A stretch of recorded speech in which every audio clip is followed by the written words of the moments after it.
On behalf of our speakers here and Carla, who will be on a video, and our sponsors, Stanford Biodesign, Stanford Surgery, and Fogarty Innovation, it's a privilege to welcome you all here to this now 25th Annual Fogarty Lecture. I'll tell the story about the first one in a few minutes. In particular, it's a privilege to acknowledge Dr. Thomas J. Fogarty, the namesake for this lectureship. Tom, welcome.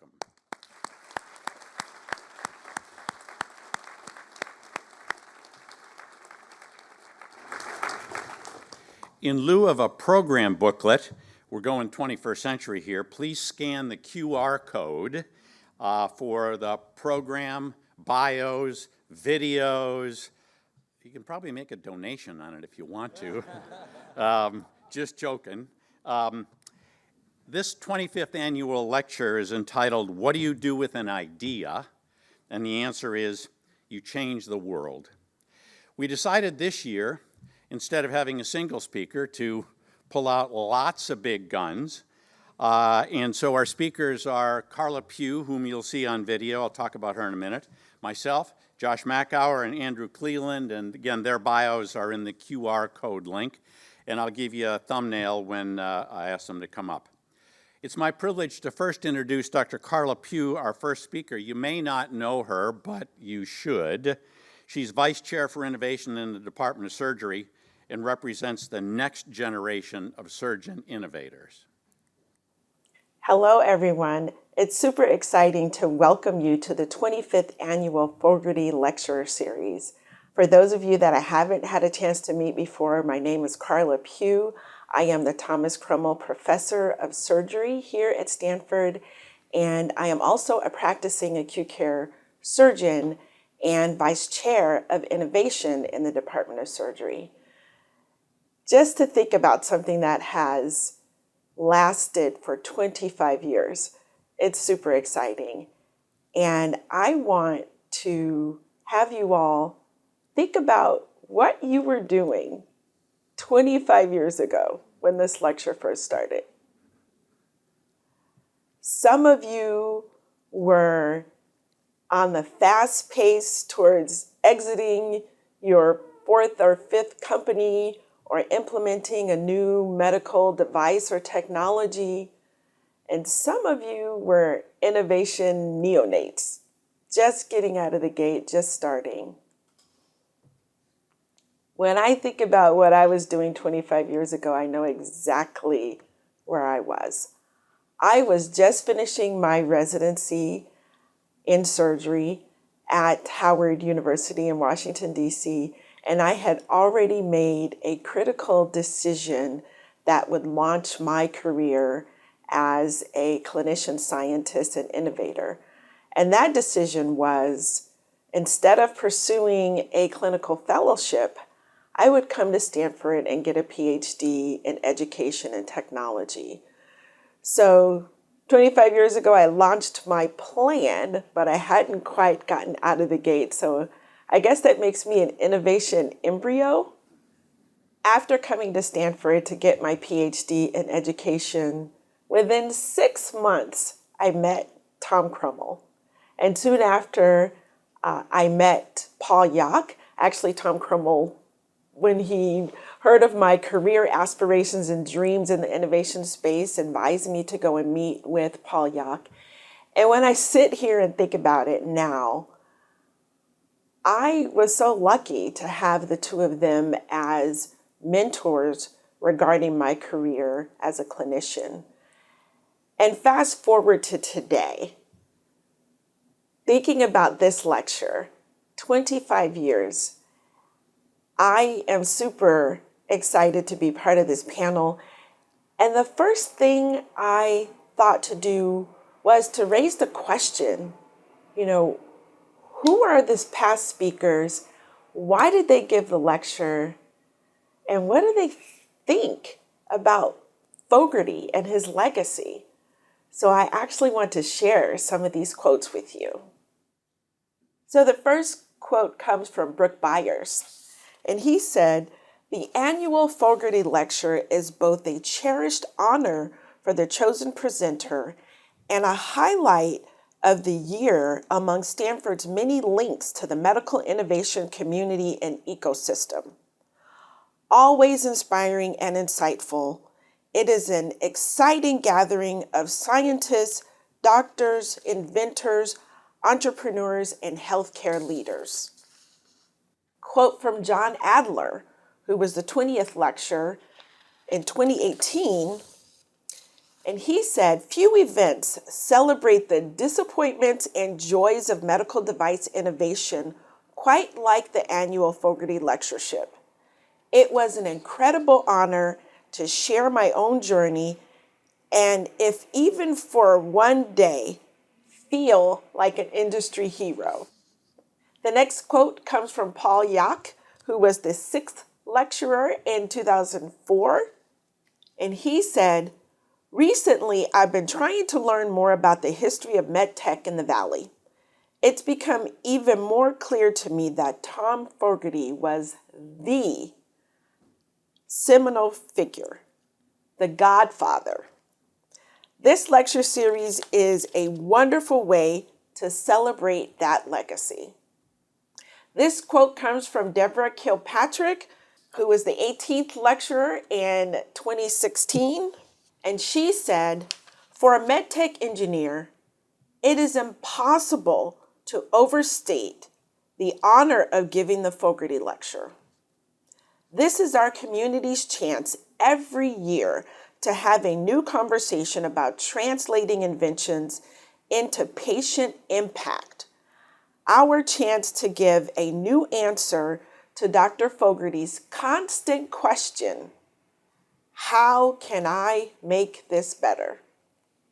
The next quote comes from Mike Musalem, the 15th lecturer in 2013, and he states, "The Fogarty Lectures are as unique as Tom Fogarty himself, and it was a special privilege to be part of the program to explore, question, and debate important topics in patient-focused innovation." He also states that Tom has always had a rare talent for examining the accepted practice and asking, can't we do it better? He encouraged us to challenge the system. And finally, he says, the Fogarty Lecture has become a key conversation in the healthcare innovation dialogue, which highlights the stories of those who have relentlessly pursued innovations to improve the practice of medicine. And the final quote I will share with you comes from Jessica Mega and actually represents my own thoughts about the Fogarty Lecture as well. She states, "What an honor to deliver the Thomas Fogarty Lecture. I will always remember the feeling of community, productivity, and possibility on that night. Moreover, the annual event inspires us all to innovate and improve human health and to continue to challenge complacency. Thank you for creating this extremely special environment." Ladies and gentlemen, it has truly been an honor to share with you a few quotes and thoughts regarding this amazing lecture series. Again, 25 years, that is just incredible. And when you think about the title of this panel, what do you do with an idea? And we gave you the answer. You change the world. Thank you very much.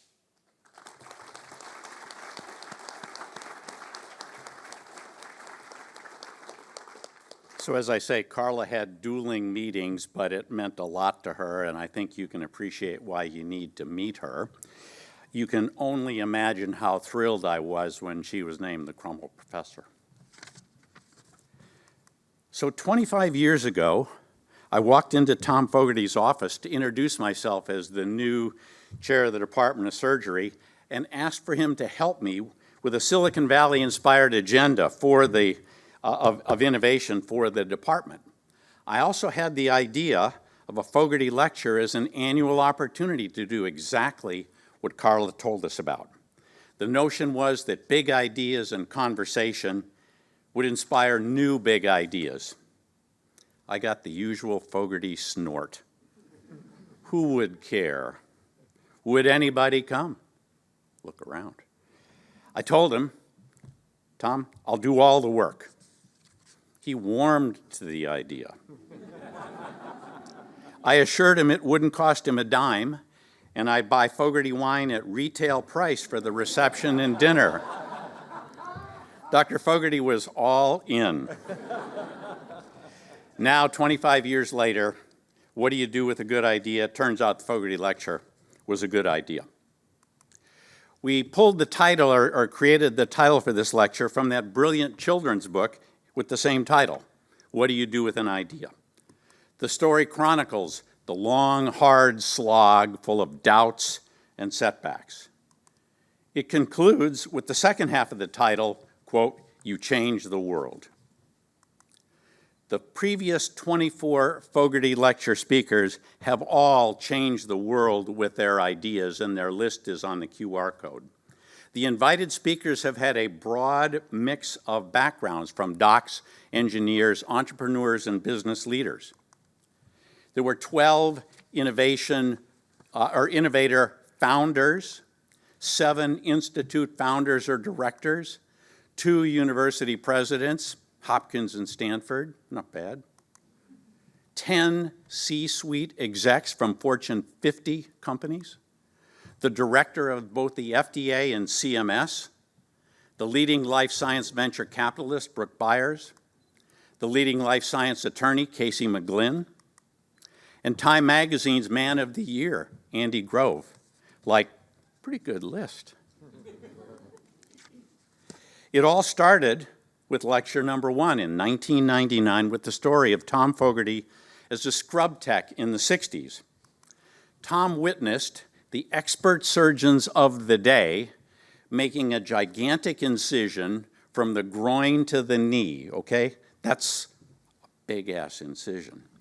Trying to get, and then opening the artery over that entire length to try to pick out a bunch of clot. Scrub Tech Fogarty then made a simple observation. Those patients all came back to the operating room for an amputation.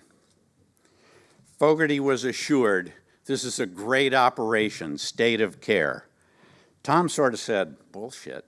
How good can it be when the result is an amputation? Tom, as a scrub tech and then a medical student, radically rethought the way we think about getting clot out of arteries. The balloon catheter idea was vilified. The paper was never published, and it became an overnight sensation. His boss at the time told him, this is a dangerous device and a procedure that borders on malpractice. Only one so uninformed as a medical student would dare to think of it.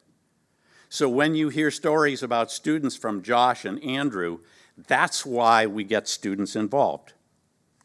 It's fair to say that the balloon catheter revolutionized not just embolectomy, but the entire field of endoluminal therapy in the cardiovascular system. A mere 50 years later, Dr. Fogarty was awarded the National Medal of Technology and Innovation by then President Obama. Tom changed the world. For my brief segment, I'd like to just finish and extract 3 simple takeaways from the previous 24 lectures. Those takeaways are: 1, ideas are fragile and implementation is hard. 2, if it's so hard, why bother? And I'll try to make the case for why we should. And finally, that mindset matters. Ideas are fragile and implementation is hard. Anybody in the room that's tried a new idea, even if it's to change the date of something, is like pretty damn hard. We know that a weekend hackathon with whiteboards, Post-it notes, cute games that might work for a pizza delivery app just don't work in healthcare, whether it's med tech, biotech, or health tech. As Brooke Byers in the Fogarty Lecture number 21 taught us in his fireside chat, the quote, surrounding pervasive tech mantra of move fast and break things may work at Facebook or in tech, but it doesn't work in healthcare. The plain reality is most startups fail. even those that get early funding. And if anyone's paying attention to the outside world, it's an Armageddon right now in terms of early stage medtech startups, even with FDA approval, even with a going concern. And I can tell you that's the perspective from Sante Ventures. We do believe that a supportive ecosystem with full contact mentoring can facilitate success of this very hard thing. And Stanford Biodesign and Fogarty Innovation are prime examples of that. Stay tuned for Josh Makower and Andrew Cleeland. Of the past 24 Fogarty lectures, every one of the innovator founders did describe what turned out to work, and it's sort of like an overnight sensation.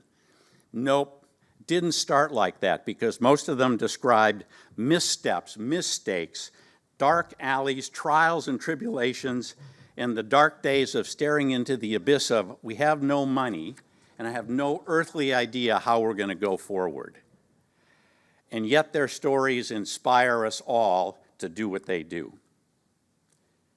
They learned from what didn't work to inform them what could work and a path forward.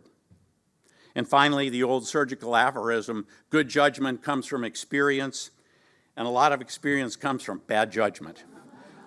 That's just the way it works, as it turns out. Don't forget it for the young people.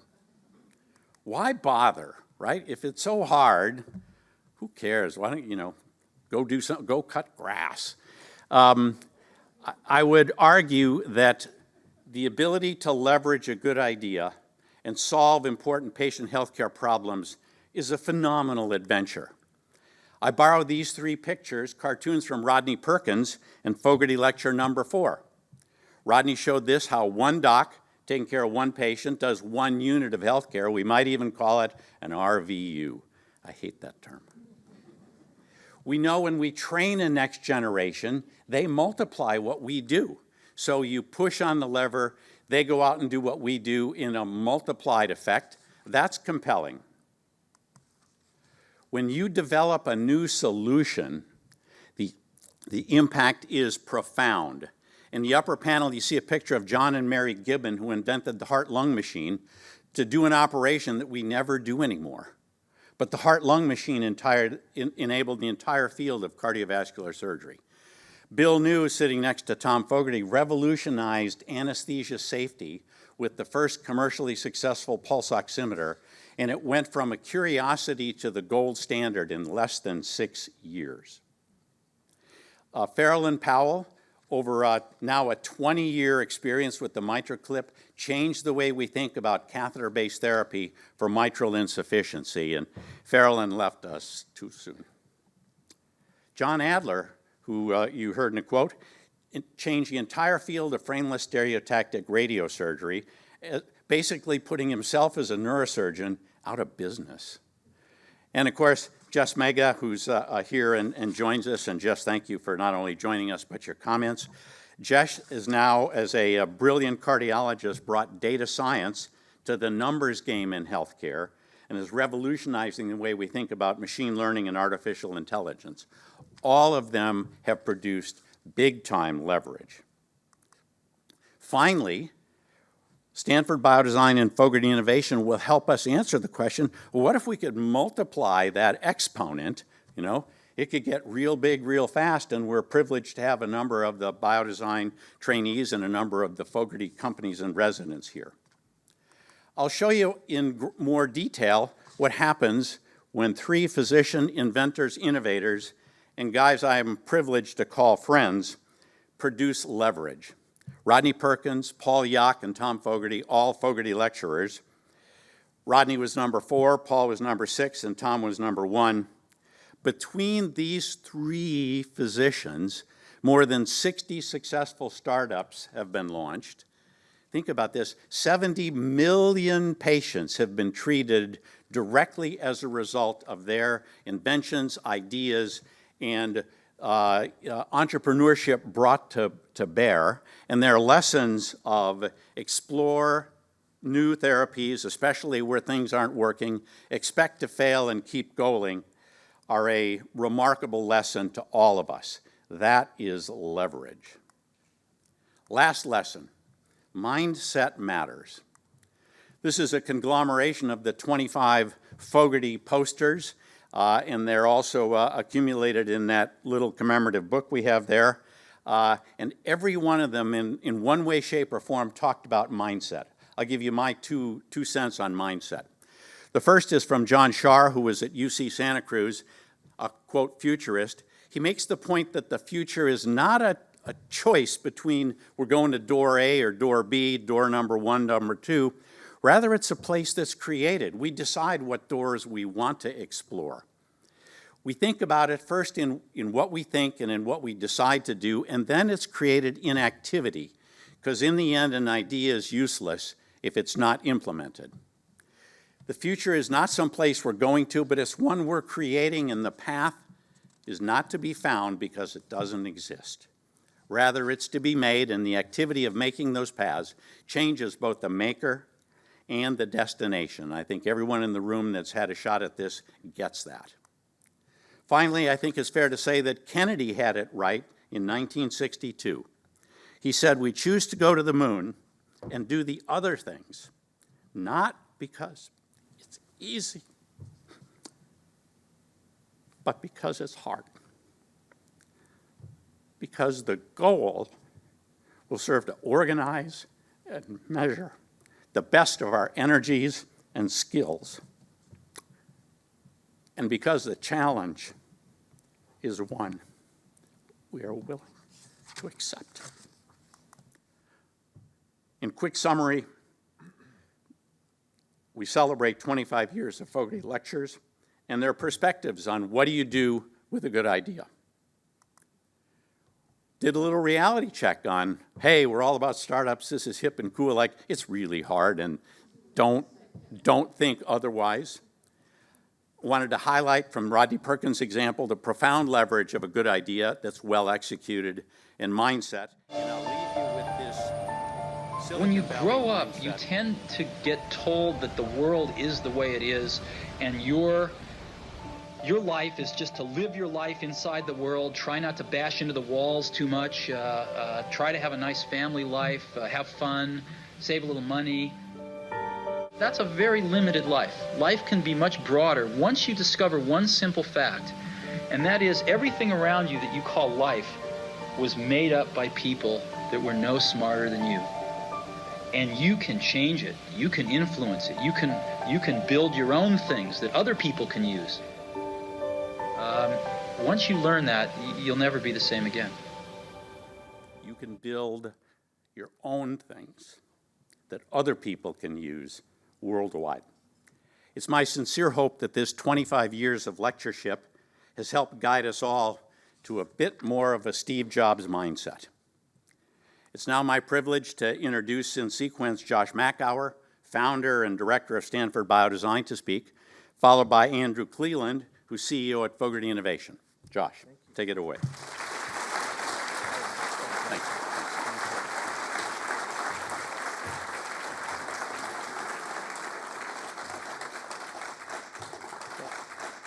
Thanks very much, Tom. Thank you. Very few people may know that Tom recruited both Andrew and I to our current roles. So thank you, I think. He should have gone on to be an executive recruiter, I think, would be a good skill to highlight. Well, it's a pleasure to be here, an honor to speak at the Fogarty Lecture. Tom, thank you for creating this. In honor of Tom, who's here, it's an honor to see you as well. It's a privilege to get a chance to tell you about biodesign, and I think it's appropriate to talk about what do you do with an idea, because in a sense, biodesign is an idea. And today, our purpose, biodesign's purpose, is really to have an impact on health outcomes and health equity through three different means: innovation, translation, education, and also policy. And I'll talk about how we've arrived at that. I'll give you a little bit of idea of the history of biodesign and some of the accomplishments over this period of time that we've been around, which is actually shorter than the Fogarty Lecture. We've been around for about 23 years, and Fogarty Lecture has been 25. So, this is the idea. Innovation is a discipline. It's a process. It can be taught. You can learn how to do it. And I think many of us, when we see this, and I would say growing up, I believed that you had to be special. Sort of the idea would just brilliantly come to you. You'd discover it just by happen chance, or it would pop into your head, and then you'd be able to go execute on it. And therefore, somewhat unreachable, a sort of unattainable thing to be able to do. That was until 1989, when I was freshly out of medical school, engineer. Just by way of background, my parents were both teachers, and I was asked to do a side project by the CFO of Pfizer. He said, why is it when we acquire these little companies, these little med tech companies, they were so innovative before they showed up, and then we acquire them and they don't innovate that well anymore? What's going on? Can we do something about this? And that was the opportunity that absolutely changed my life. Because I had the opportunity and full license from the CFO of Pfizer to go interview the founders of those companies like Valley Lab, Bob Anderson, Pfizer Laser Systems, Howmedica, which was a hips and knee business, et cetera, and really walk through their journeys as they began and identified the products that created those companies and made them so successful. And then I had the other opportunity to interview all the folks inside of the now larger company, many of the founders now gone, and understand how they were prosecuting and working on new projects. And the processes couldn't be more different. But they were different in very interesting ways. The key was, when the innovators were sort of on their own and starting their startups, they were focused on the needs of patients. They were looking at the problem first and then going to find a technology to solve that problem. Quite the reverse, once the, let's say, balloon catheter company had become successful, now they were, as a big company, looking for other ways that they could use balloon catheters or improve on the efficiency or performance of balloon catheters. Very different think and much more incremental. And so, with my, sort of parents as teachers, understanding that you teach something by breaking up a complex subject into parts, we basically broke out the steps of innovation to look a lot like what is now we call the biodesign process, with the first step in understanding patient needs, trying to qualify and quantify them, understand all the stakeholders involved, move to a specification that you can invent to, and so on. And that was the foundation of my incubator ExploreMed, which has produced many companies. At the same time, around this time, Paul Yock was creating a community of med tech here in the Valley. It was called Medical Device Network. And really, getting leverage from all of the sharing and interactions that, really characterize everyone in this room, and building that energy. And the two of us sat down in the year 2000, and Paul was very interested in trying to create some sort of training program here at Stanford that would actually elevate medical devices and be a center point for medical devices and draw this network that he pulled together to benefit this community and train the next generation. And I suggested maybe this methodology that we've been using at ExploreMed to create companies could be something we could teach to others and could be leverageable, and we could actually teach innovation. And so the two of us together founded Biodesign around the same time that BioX was also created. Our first fellow started in 2001. It was 4 fellows, a small building over there, CCSR. And we began this journey that's really taken us quite far. Our first graduate class in 2002, and then the beginnings of our work to expand, to share this knowledge outside of Stanford through a textbook, and across the world, working with other countries as well. That work continued and expanded to include Singapore, Japan, and most recently expanding to include our partnership with Fogarty Innovation around diversity called D by D, led by Ingrid right here. And in the last couple of chapters here, with Paul now retiring, I had the opportunity to step in and really try to imagine, what is the future of biodesign. I'm going to talk a little bit about that in a second. The key part of the future is always people. I think all of you that know how to build your companies, how to build your startups, it starts with the quality and integrity and thoughtfulness of your people. These are our people. This is our executive team, and behind this executive team are 150 other individuals who make biodesign work here at Stanford and across the world. They're working part-time, they're working full-time, but they're amazing, amazing people, and that's always the fiber of a great organization. Also our board. We created a board to help guide us. I'm sure you know many of these folks. It's a diverse group of people coming from very different points of view to help guide where the future is going for biodesign. And biodesign's blossomed, from that initial individual graduate class to a group of 4 fellows. We now have 12 fellows in innovation, 4 in policy, and numerous classes and other activities.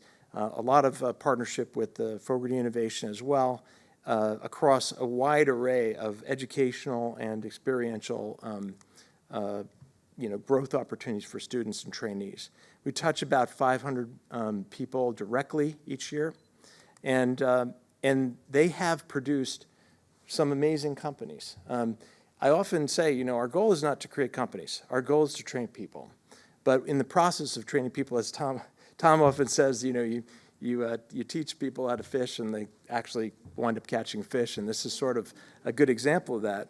But what's also interesting is what they do after. Those are the companies that they created while they were being trainees, and then they've gone on to create many, many more companies, and we've produced several serial entrepreneurs that have just gone on to help so many people with so many conditions. And I'm just so proud of our fellows and students and trainees. It's just an amazing community that's been built. And today, and these numbers are probably already outdated, when you just look at the companies created by our trainees while they were trainees, they probably touched well over 10 million lives at this point. And that's just an amazing accomplishment. And you can see that the power curve is just growing exponentially, and it will continue to do so. The other element here, though, that's quite interesting is it's not, obviously patients have always been our primary focus, and that's the right place to focus, but the economic impact of all of this innovation is actually quite significant. Investment return and investment opportunity, the jobs created, it's quite fascinating. And this is the reason why countries across the world have adopted biodesign, some of them as a national mandate, to create a health tech environment utilizing the biodesign process as their sort of fundamental engine to actually create companies that are going to create jobs and address the healthcare issues of their citizens, and bring in investment, bring in acquirers, and a whole community and ecosystem around this. And it's really been gratifying to see this happen. We've obviously fueled it with our training programs that train global faculty across the world. And it's amazing to see, sort of back to this premise of tonight's talk of just how the world could be impacted by just a really simple idea of biodesign. And not to mention just, countries, but also companies. It's impacted the way that many large companies do their upfront R&D and strategic marketing. So, looking at the future, what does the future of biodesign look like now? I think these are the 5 pillars that we as a management team, executive team at Biodesign have aligned on. The first is, let's make sure we don't mess up the good stuff that we're doing. Let's protect the core. Let's continue to offer the great experiences that we have for students and fellows and faculty, and continue to build and enhance that experience. We also want to make sure that we are sustainable. Very few people know that Biodesign is funded purely and completely with donations. And this is a real special mission for me, to make sure that Biodesign can be here for generations to come. I'm really hoping that during my tenure I'm able to secure enough of an endowment that we can actually put biodesign into a position that it'll be survivable for the next director and future fellows and trainees. Now, with respect to programmatic new areas, there are three. The first one we call Biodesign Life Sciences. The idea here is that today, biodesign is a way of inventing something, right? And we were sort of thinking it was med tech. Then we added sort of digital. But the truth is that today, when you can design a vaccine over a weekend, the tools are available to actually develop molecules based on a need, to understand what the mechanism is, understand those molecular receptors, and actually design for purpose a molecule to solve a problem. And to have in mind all those stakeholders' needs when you're doing that gives you even more power to actually produce something that will be delivered in a format and a cost and an efficacy that is fit for purpose. And so the first concept here is to reimagine biodesign as a tool for inventing anything that can be designed in healthcare. And that's the first mission, and we're powering this with our fellows who've actually used the biodesign process already to create companies that are in the biotech and other areas, diagnostics and so on. So it's pretty cool expansion of our platform. The other one is really focused on global health equity. In the past, we've been approached by well-heeled governments looking to enhance their economics, as I mentioned, and that has allowed us to survive, quite honestly. Those funds that we've derived from those relationships have, paid for many of the educational experiences that we've been able to provide. But we ask ourselves the question, can we do more? Can we use the biodesign process to actually have an impact in global health equity and actually use this purpose to think of the opportunity before it's invented? We are often looking at trying to address health equity after the solutions have been invented, and those solutions might be very expensive, very difficult to implement in various environments. But can we back up and introduce health equity upstream when we see the problems for the first time? That's really what we're trying to do here. And our first footprint into this is that we're building a new biodesign effort in East Africa in partnership with the Gates Foundation, in partnership also with the University of Global Health Equity in Rwanda, as well as Kenyatta University in Kenya, to actually create a biodesign footprint there to service the needs of that community and also to train people who are there in East Africa and give them an opportunity to be entrepreneurs, to create jobs, and actually address the health needs of those populations, which might be very different than here in Silicon Valley. So that's been very exciting, and it's really off to a great start. Our last and I think very significant step forward is also to recognize that we as innovators also, and this means all of us, not just biodesign, but everyone in this room, really needs to understand policy. Policy impacts our ability to get patients the care that they need and the technologies that they need. And so and I think Tom was an early leader here, engaged with the FDA, even way back when early legislation was being formed around 510K, et cetera. Tom was there in engaging with policymakers, trying to make sure that they were thoughtful in the way that they formed their policies so that innovation could succeed. I think we at Biodesign, we take this seriously and have now created a Biodesign policy program. The objective here is to create the next generation of policymakers who we're going to send into the world to be thoughtful about the challenges that innovators face, to understand the innovation process. And as they regulate, whether it's FDA, CMS, in the White House, or in Congress, to have someone in the room where it happens that understands this process and actually can guide it towards something that would be much more compatible, much more efficient, and give patients the new technologies that they need. And the process, the areas that we're going to cover are quite broad. All of the key areas, payment and reimbursement, IP, et cetera, and to give them a foundation in all the areas that they need to understand this process. And it wouldn't surprise you that as we try to identify how do we approach this, we're going to actually produce research. And we've already started doing this already, But the idea is to use a very much like, let's find out what the needs are.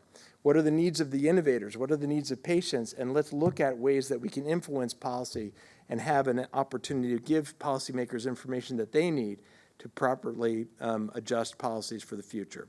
And I think, as a case study, Sandy Ruggles and myself and others have worked to give a prototype of what this could look like by creating a set of data around this area of accelerated Medicare coverage and show pieces of information that really weren't known or described before, but they're quite powerful in making policymakers understand how much this matters and how big a challenge innovators face. And it is making a difference, and our work is being cited, and we've been asked to testify in Congress, and it's working. So this is the idea multiplied by 4, 8, and then many more. And we're so fortunate to have our first policy fellows here somewhere in this room who will take that mantle forward and really go out and make a difference for patients. So in closing, I just want to say, thank you for giving me this opportunity to talk about biodesign here. This is truly a simple idea. I often think about biodesign as enabling people to overcome their fear to innovate, to give them the tools to think about the possibility of changing the world and make it less daunting and much more achievable because there are simple steps that they just need to follow, and really focus on those people as the vessels of change. And here they are, our fellows. We're so proud of all of you and all of our students, and congratulations to all of you, and thank you, Tom, for giving me a chance to speak today.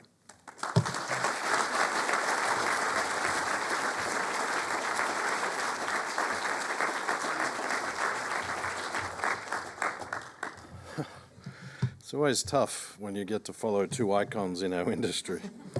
So I'm going to have a little bit more fun and tell you a story of how I have the greatest job in the world. So Tom, thank you. Genuinely humbled, really appreciate this opportunity. But I wish I knew I could have done this by video.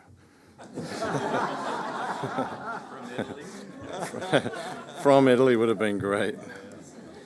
All right, so I'm Andrew Cleeland. I have the good fortune to be the Chief Executive Officer at Fogarty Innovation. So I do follow, Tom also happens to be the chairman of the board. So when he gives me direction, I actually do follow it occasionally. So what do you do with an idea? So I'm going to spend the next 2 hours telling you. I think this is really important, and this comes from Tom. An idea by itself has no importance whatsoever. It's the implementation or the translation of that idea and its acceptance by others that brings true benefits to our patients.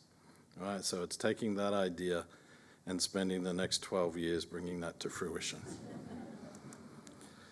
I stole this from Paul Yock, who, if he's not here, I hope he's watching, just to say every presentation I give now has a photo that Paul's given, an icon that he's given me. It is a truly daunting journey, bringing a new technology, a new therapy to market. And importantly, I think that the journey itself involves balancing the needs of an interdependent community of people. And I think that's really important. It's what we call the medtech ecosystem.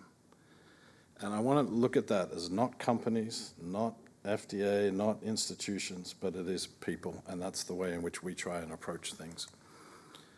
This is how we see the ecosystem. It's patients and their families, not just patients alone, but their families.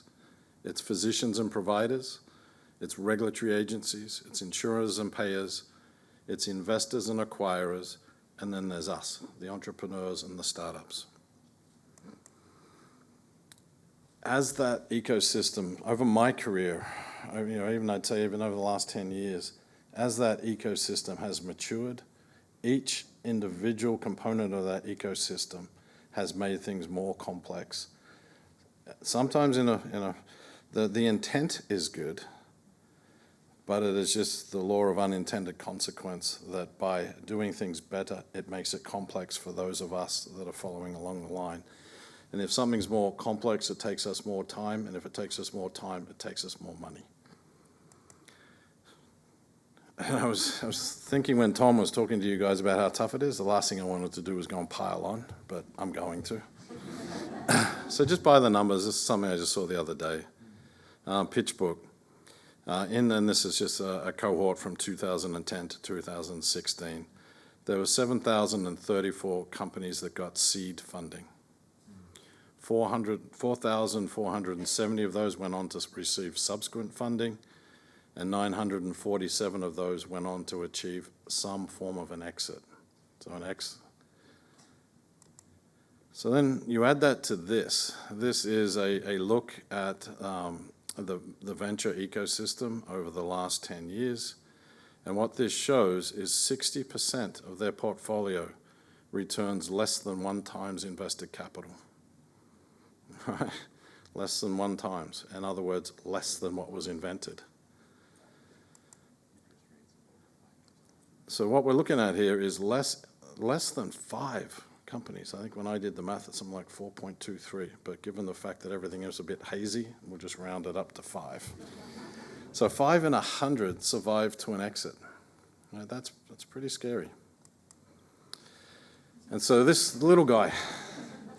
So this is what we're about. Fogarty is here to help that little dude get out there into the water and protect and hopefully go on to live for a couple of 100 years. We started. We're the younger one on the block here when we're looking at these 2 programs, and we actually reflect this guy. Right, we're still that scrappy kid from Cincinnati, and totally reflect. I'm not going to go and talk to you all, everything that Tom's done, but I am hoping that our team can provide a legacy for him in Fogarty, and that's something that I was watching Tom get teary before. Didn't think I was going to get teary.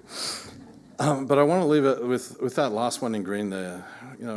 Our leader, Tom, is an iconoclast, and by that I mean that he will always look to disrupt. He will always look to not accept the status quo. I think that we have taken that to heart. One other, to use one of Josh's terms, one other pillar of ours, or one other truth of ours, is it really comes down to this, that Tom made a comment, and makes this comment a lot, that he wouldn't be where he was today without his mentors. I would say that's true for everybody in the audience who's had the good opportunity to have a mentor. So that is what flows through Fogarty Innovation. So then along comes us. We are looking to shape the future of human health, and you're going to show you how we're going to do that. Over the last few years, our team has grown. And this is the one area that as Josh just said, success only comes through people. And if I am proud of one thing, it is this group of people. They are world class. I am so humbled to be able to attract a group of folks like this, right? They're all seasoned, proven innovators. This is our coaching team of 15. 450 years of experience in 80 plus companies. We've been successful, $6 billion returned to investors through acquisitions and IPOs. Each one of us has also had a colossal failure. I actually caught myself and not swore then, Tom. They were handpicked and very deliberately picked to have specific domain and functional expertise so that we could help our younger companies. We have exceptional access to the medtech innovation community, and it is you guys that make Fogarty run, and I dare to say it's these folks that make Biodesign run as well. I haven't seen an industry that actually supports each other as much as what this industry does, and I'm thrilled to be part of it. And I had to put that last bullet down there because Tom invited me to speak.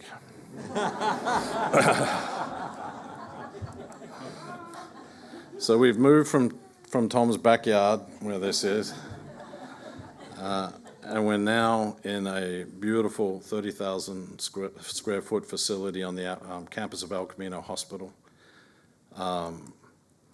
It is a world-class facility. It has an impact on our companies. It has an impact on investors visiting our companies. As I said, 30,000 square foot, wet, dry labs, everything that you need to run a world-class program. We believe innovation is best learned by doing. And at our core, at our heart, Fogarty is an incubator, helping innovators get their ideas to patients through full contact coaching. You saw Tom use that term. I use that term. It was first coined by Paul Yock in describing us, and we have latched onto that as what we think is a remarkably accurate way of what we're doing.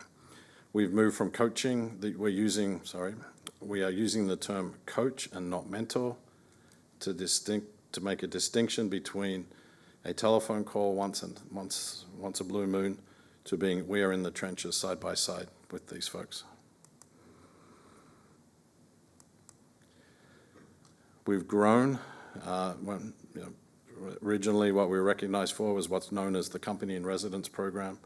You can see that over the years we've added 3 other programs, and I'll talk about each of those in a second. But the whole concept of these 4 programs to accelerate the invention, development, and deployment of new technologies into clinical care. The Company in Residence program is aimed at seed stage companies. They're normally 1 to 5 people. They do have a little bit of capital, but not much. They come and live with us for ideally 2 to 3 years. Some have been longer. But the point is that this is an opportunity for us to get to really know the therapy, the technology, the challenges that they have, but more important, to get to know the people and to work as closely as we can with these folks and help them develop. We're looking at the Invention Accelerator program is one of the partnerships that we have with Stanford, and sorry, I thought someone was clapping with that we had a partnership. It wasn't Gordon. And the Invention Accelerator program is working with researchers and inventors and just helping them understand the path forward, what it's really going to take, that journey. We outline that journey from better understanding the clinical need, better understanding the true value proposition, intellectual property, what's the landscape look like, through what the reg clin reimbursement pathways are going to be. And that, Josh, is something we never used to say, just reg clin, but now probably start with reimbursement. Through to something as simple as making sure we understand the capital requirements. I do think that most folks come to us, most inventors come to us and we're only going to need $2 or $3 million and we're going to be commercial. Not likely. Company Accelerator is something, this was a little bit opportunistic. So this is for later stage companies. We had some inbound requests to help coach companies through particular problems that they have. And what we realized is we have a pretty good consulting group on staff. And so we've had now, I think we're up to about number 6 of those, and that seems to be working really well. The last one is something we have actually been doing for a little while with some Japanese companies in Terumo and Mitsubishi, but more recently we have a relationship with Medtronic where we are involved in what they call their strategic bet program of bringing companies out of Medtronic, not a build to buy. This is a true acceleration program where we have some unique access to Medtronic therapies and technologies in a way of advancing their needs.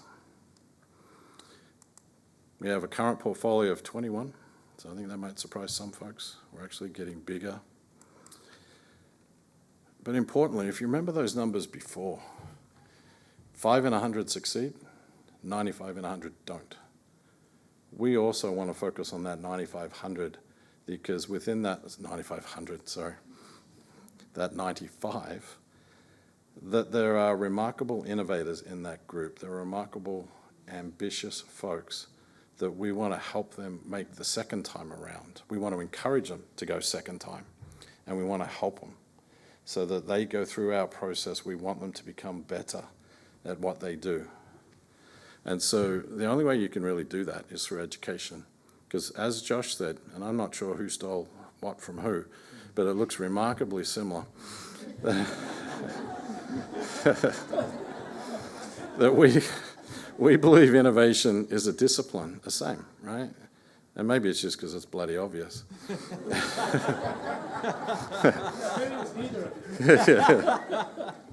No, one of us is taking credit. We believe that innovation is a discipline, and if it's a discipline, it can be taught. And if it can be taught, you can improve, right? And so what we're trying to do is pass on lessons from our experience and from those folks in our industry that have done it before, so that we want our, we really do call it real-world education. It gets back to Tom's grittiness, right? This is from real experience, hard-earned experience. We want to provide meaningful, engaging, and lasting impact. This doesn't want to work. So over the last few years, we've had the FDA fellowship and the Leftorov internship for a while now, but we've also grown our education offerings, and it's pretty complex. So I needed a little red thing so I knew which ones to talk about. So this is not for you, this is actually for me. So the core curriculum is something that we offer the folks that are inside, the 21 plus companies, plus Stanford Biodesign, and a few others.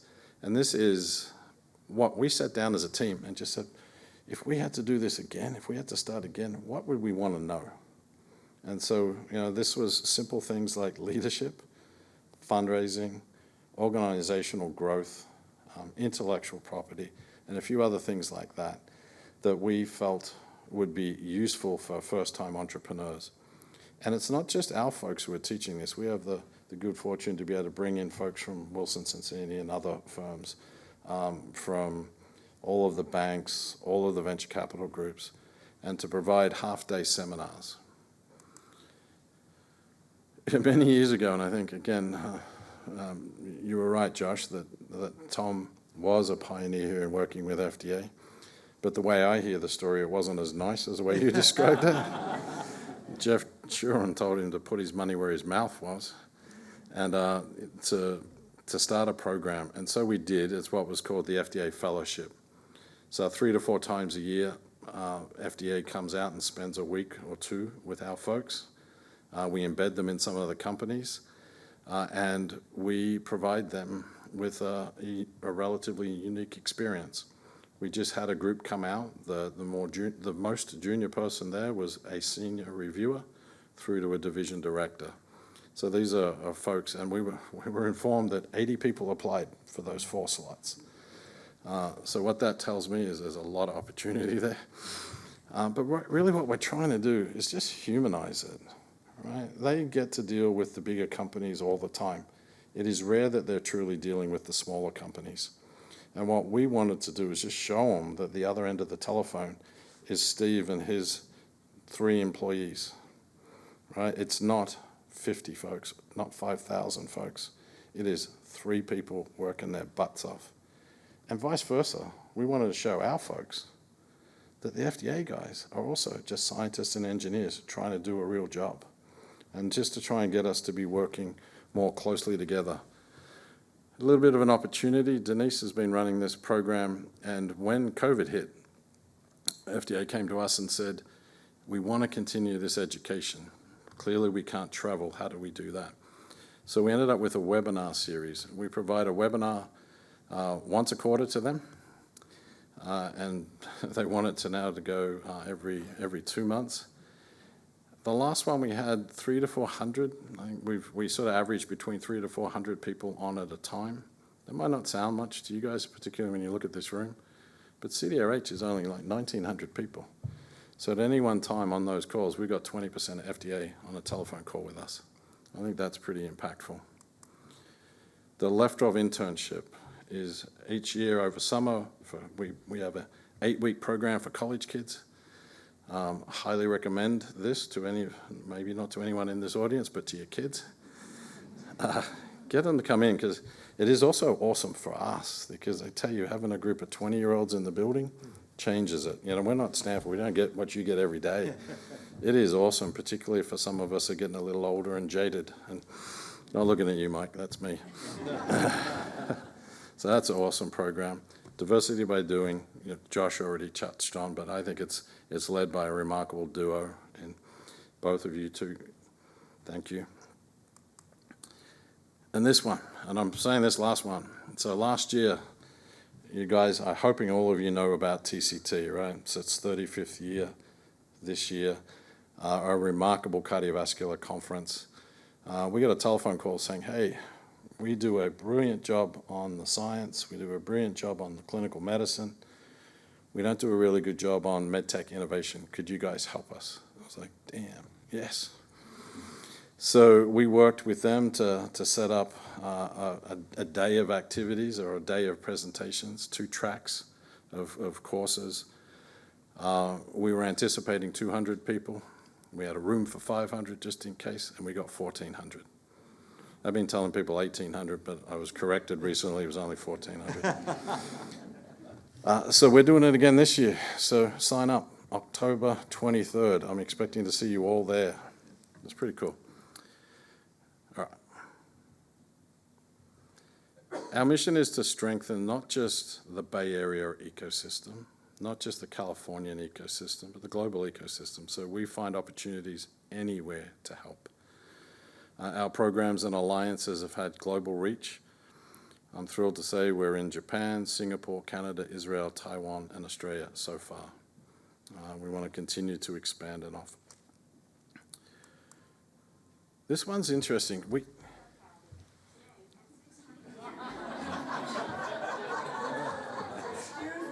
No.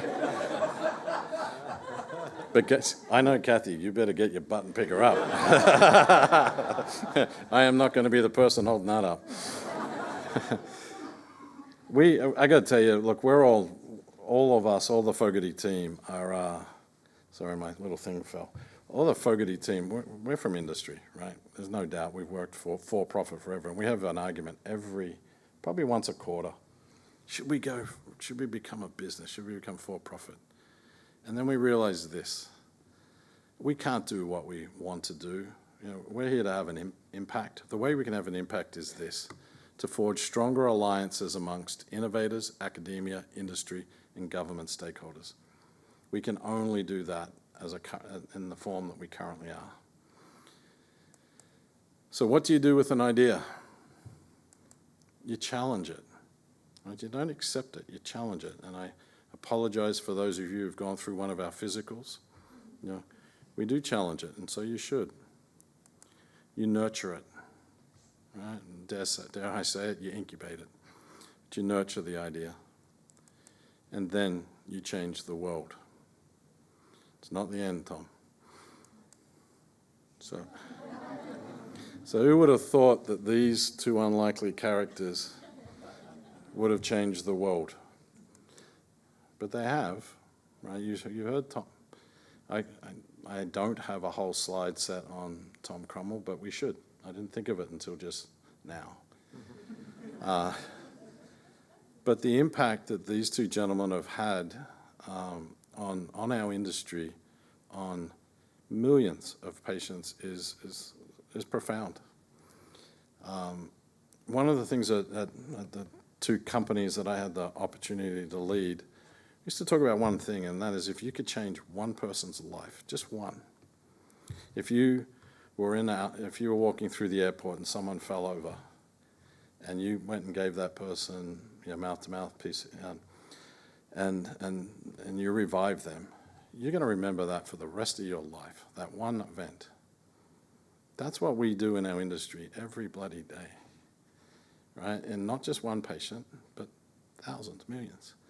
That's what you guys, and I guess where I was trying to go with that is both of these gentlemen have been mentors to me. They've impacted my life.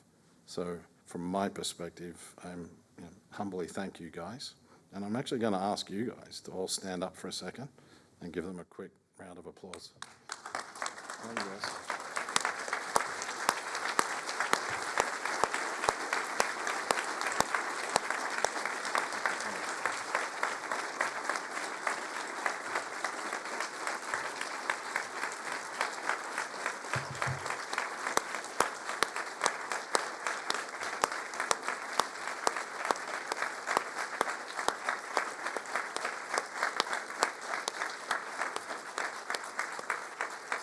Keep going.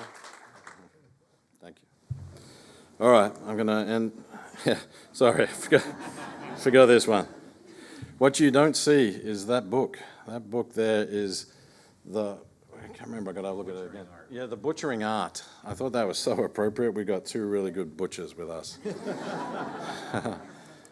So I'm going to leave on this note, and this is one of my favorite sayings at the moment. I think this is allegedly from Hannibal as he was looking up at the Alps. I'm either going to find a way or make one. If that is not what we do as startups, I don't know a more apt quote.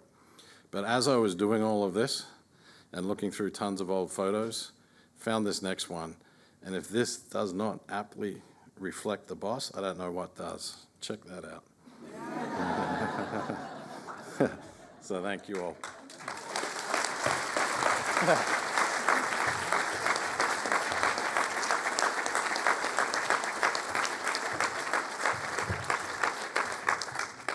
So standing room only, Friday night, 6:10. Don't you feel lucky to be here? I do. It's been a marvelous capstone to 25 years of Fogarty lectureships, which have not just chronicled, but I think inspired and advanced the state of the medtech ecosystem, not just in the Valley, but across the world. Please join me in a round of applause for all our speakers, past and present, and to all the marvelous administrative support over the last 25 years.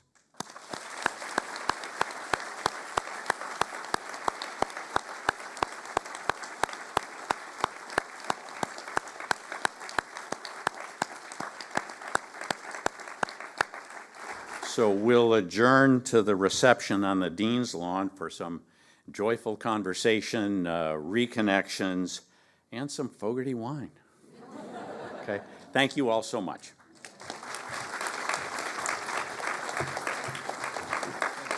Thank you.